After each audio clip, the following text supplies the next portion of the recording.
Hey everybody! So I think it's pretty true that cocktails, especially tiki drinks, always taste better out of a coconut. So we have a Thai young coconut today that I have already cracked open, scooped out a little bit of the coconut that's in there.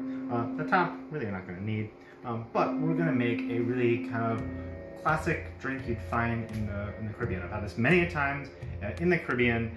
It's rum, it's coconut, and that's about it. We're gonna touch a simple syrup to it just to make things a little bit more complicated. So what we're gonna need, you're gonna need your tin. We are gonna use the blender for this, but you could always shake this with some crushed ice as well. We need 4 ounces of coconut water. And where did I get this coconut water?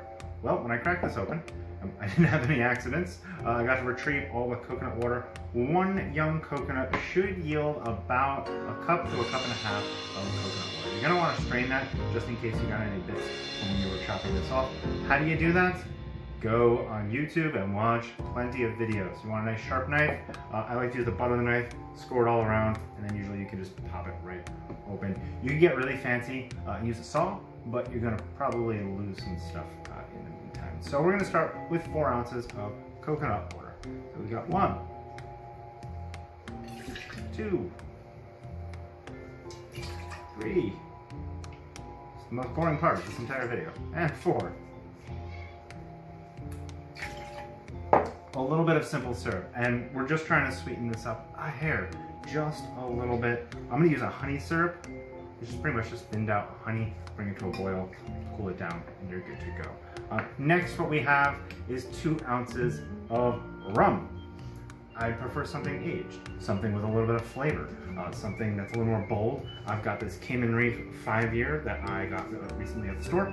You can see it's been enjoyed recently. It's got this kind of a molasses, caramelly kind of flavor to it. We're gonna add 2 ounces of that.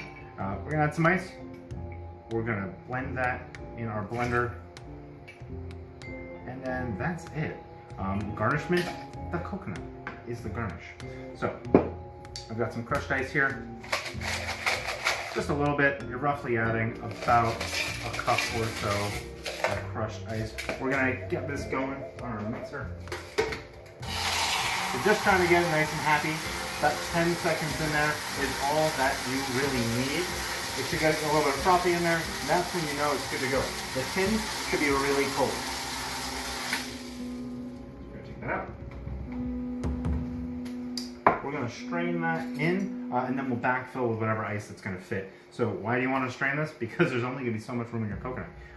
All of this might not even fit, depending on the size of your coconut. So let's get that in there. Beautiful. Most of it's fitting without any ice whatsoever. All right, this is already pretty watered down, so you don't really need much. Really, all you need at this point is, hey, you need a straw. You need a straw. You can add the hat back on top if you'd like. If you want to add a swizzle, sure, why not? All right, there you go. It's simple. Enjoy it.